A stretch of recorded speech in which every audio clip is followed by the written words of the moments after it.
So I'm going to talk about, excuse me, your guests, consumers, patrons, theater goers, call them whatever you want. So does everybody see Genevieve? Can't see Genevieve? I'll make her bigger. That's a pixel.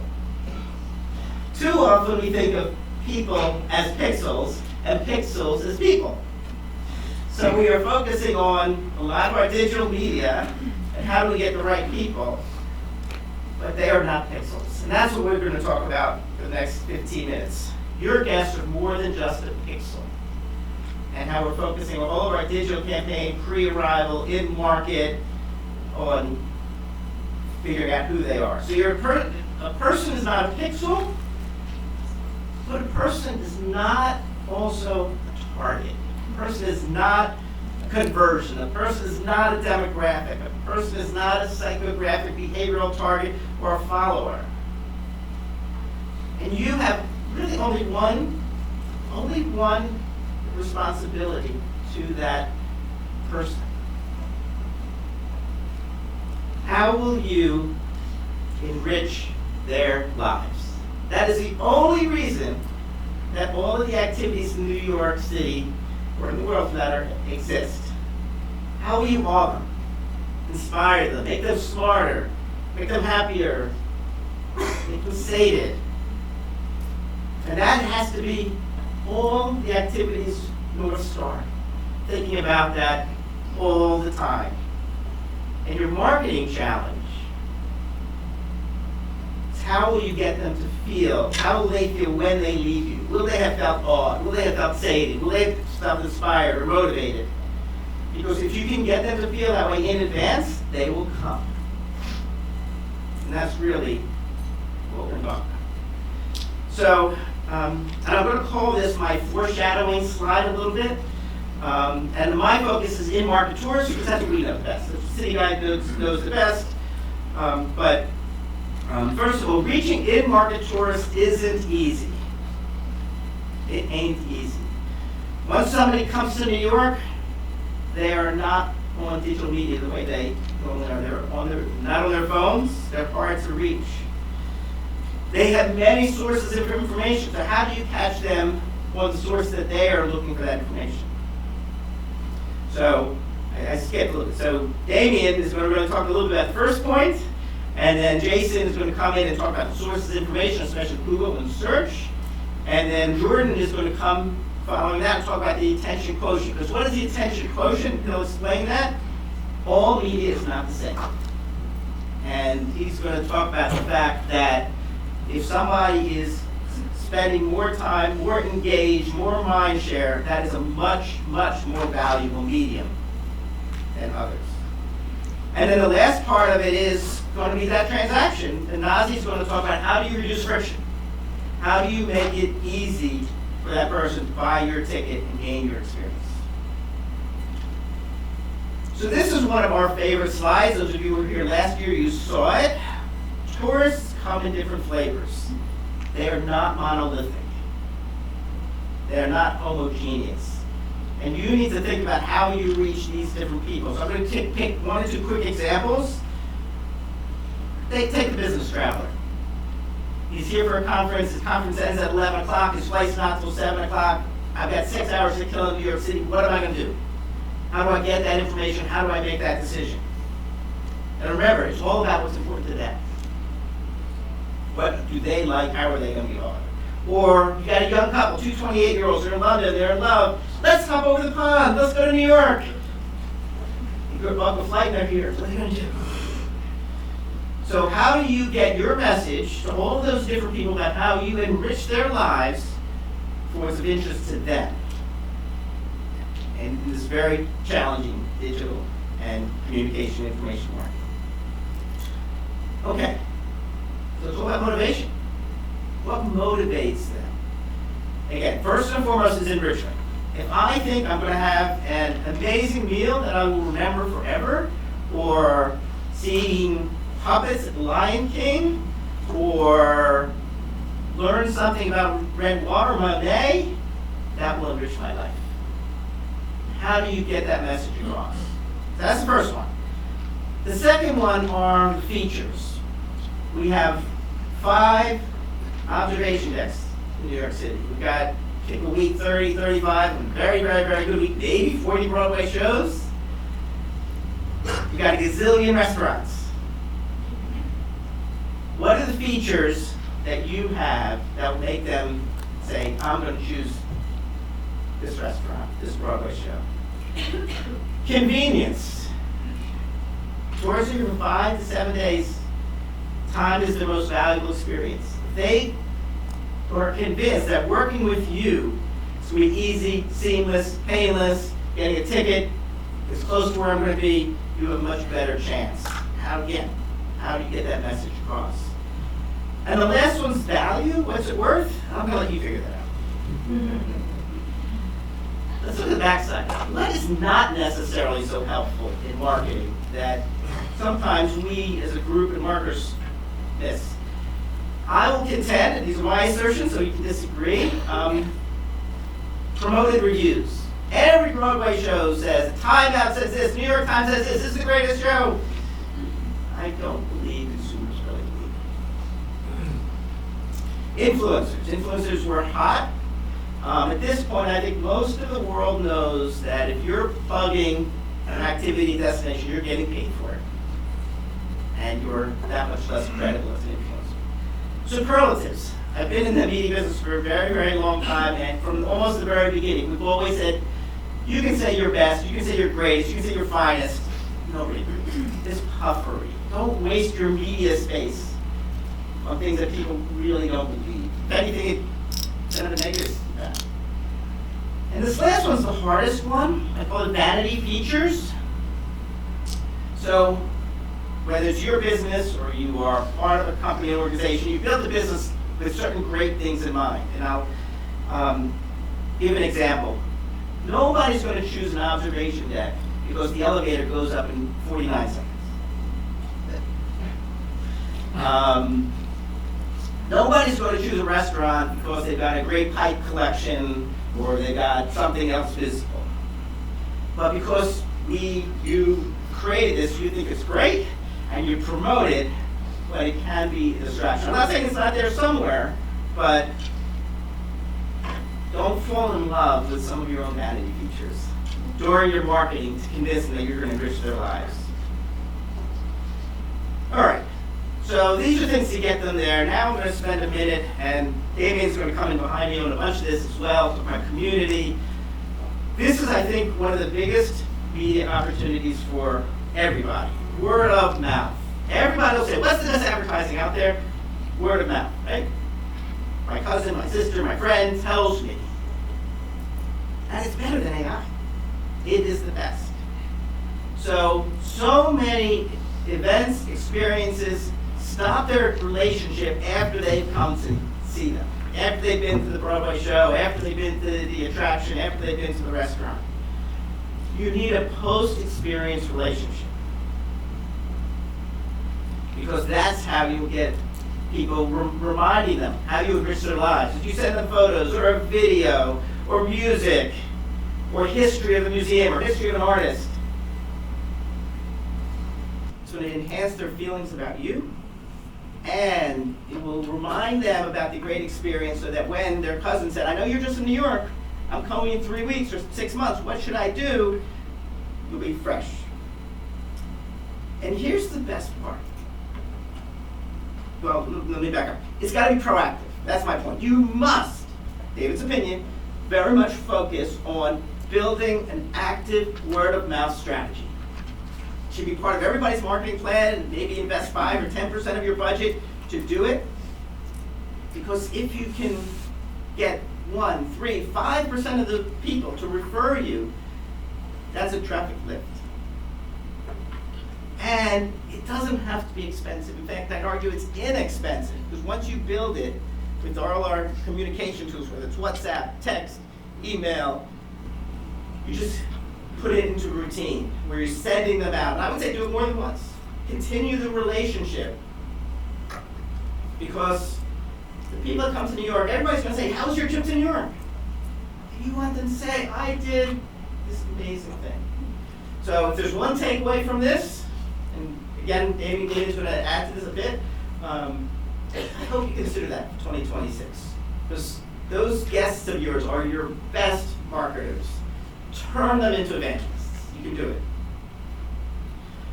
All right, I'm going to switch over to City Guide a little bit because I think we're going to share some data which I'm hoping will be helpful. So a quick recap for those of you that are not as familiar with City Guide.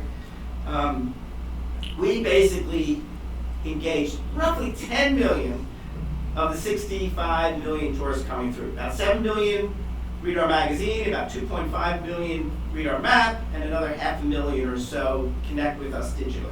So we have a broad reach, and we are getting data every day. We survey readers every single day. We're collecting thousands of data points, both qualitative and analytical. And then we also talk to the concierges. We have a relationship with 1,400 concierges. We do focus groups with them. We talk to them. We do case studies. So we gather a lot of data, which, by the way, I'm willing to share with anybody and everybody. Find us. We can schedule a session. I'm going to give you a teeny fraction of what we know.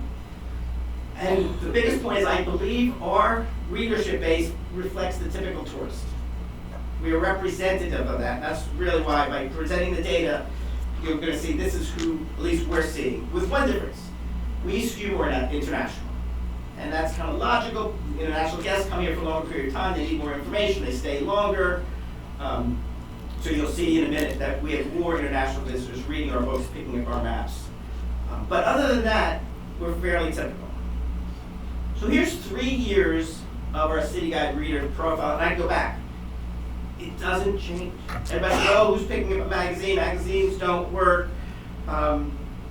It hasn't changed. This is not that different than the teens, 2017, 18, 19, the data. It's a young audience. Everybody says, oh, the only people reading a magazine are old people like me. It's not true. 65% are under 44 are picking up City Guide. You'll see they're bumping up, getting close to $2,000 in spend when they're here, and that does not include hotels, that does not include transportation, just activities and things to do. I mentioned the international, but this is the fourth bullet is the most important. They've been to New York before. 63% of people have been to New York before, so they've already done some of the highlights. So for those of you that maybe are not the most iconic, this is your opportunity to reach people at the right time. 35% are brand new. They will come to the things that they must come to in New York. But 65%, a huge portion.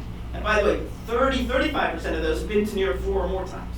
They are repeat visitors. They're going to see the newer shows. Broadway League just put out their annual demographic study. And almost half of new shows that have been out less than 4 months, are seen by tourists. It used to be locals and tourists. Locals are higher, tourists are lower. This last year it's almost even. So tourists, because they've been here before, are going to see the newer shows, the newer restaurants, the newer attractions, and that's your opportunity for May. Purchasing. And again, we've been studying this for years, and it does not change that much. So Skift put out a report not that long ago that still says 70% of tickets are bought in market. That's global. 70%.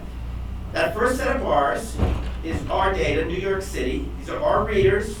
They tell us every day when did they purchase.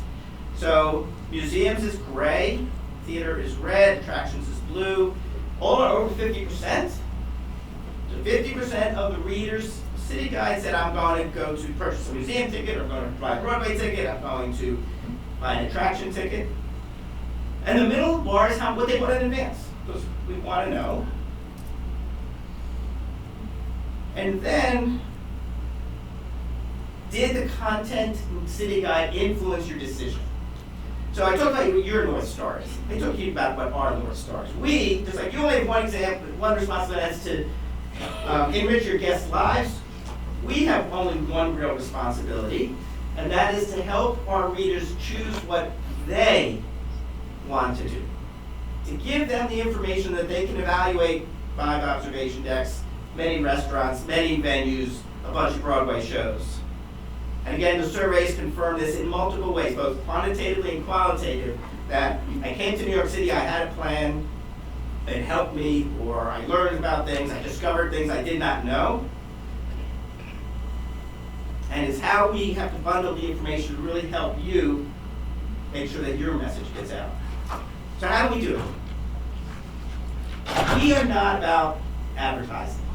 We are about content that will help that tourist make the decision about what Genevieve wants to do. So we have listings, which gives you a chance to be side by side your competitors and talk about those advantages.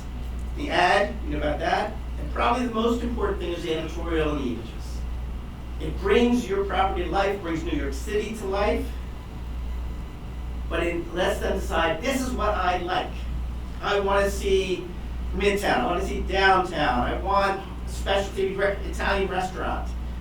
I want to shop in stores that give me things I can't find in New York, or I'm a discount shopper, I want special deals.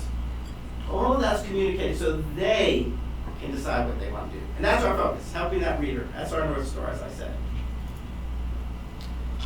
And then the next medium, and we talk about this a lot, and most of you are very involved, are the concierge. And I hope you don't view it as very crass, calling them a human medium, but they're a medium. They are how you get your message out. So in October, and some of you were there, we did a forum with the concierges and the hotel staff. They told us, on average, a hotel interacts with a guest or guests 100 times a day. 100 guests a day they're interacting, whether it's WhatsApp, text, email, or in person. And they are the ultimate customizer. Think back about that jigsaw puzzle. So when somebody comes up to their desk, they know, is it a business person or family of four? Is it somebody that just told me I love the museums and I want to go to 4 museums?